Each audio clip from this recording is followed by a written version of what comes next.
அனைவருக்கும் வணக்கம். தெய்வீக பலன்கள் சேனல் சார்பாக தங்களை அன்புடன் வரவேற்கிறோம்.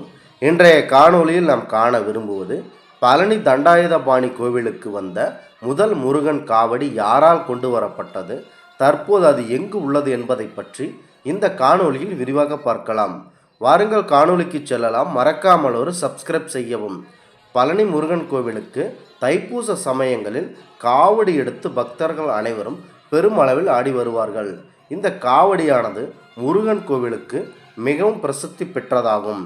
பழனி ஆண்டியின் கோவிலுக்கு முதலாவதாக கொண்டு வரப்பட்ட இந்த காவடியானது மிகவும் பத்திரமாக பழனி முருகன் கோவிலில் வைக்கப்பட்டுள்ளது. கேரளாவில் உள்ள இளப்பெத்த வீடு என்ற ஊரைச் சேர்ந்தவர் ஒரு முருகன் பக்தர் ஆவார்கள்.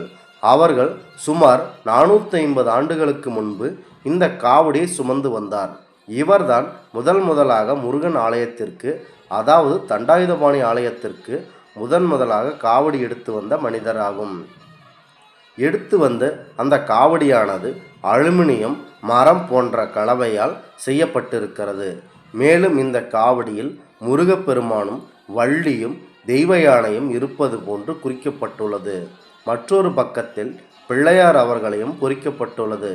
சிறப்புமிக்க இந்த காவடியை இளப்பெத்தேடு குடும்பத்தை சேர்ந்தவர்கள் இந்த காவடியை எடுத்து பழனி ஆண்டிக்கு சாத்தி வழிபடுகின்றனர்.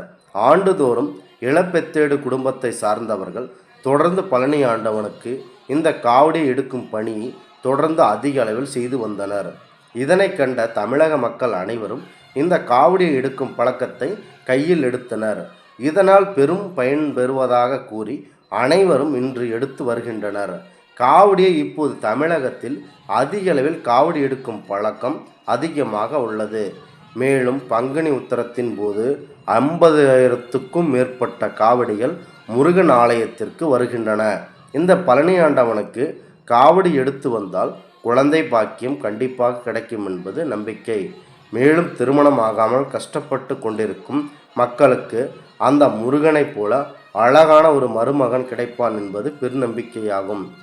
தற்போது கிருஷ்ணன் அவர்கள் கோபியை கொஞ்சும் ரமணா மற்றும் குறும்புக்காரன் அழகன் என்று கொஞ்சுகிறார்களோ, அதுபோல பண்டைய காலங்களில் இருந்து முருகப்பெருமான் அவர்கள்தான் அழகில் சிறந்தவர் மற்றும் முருகன் என்றால் இளமை மற்றும் குமரன் மற்றும் அழகன் என்று போற்றப்படுகிறார்.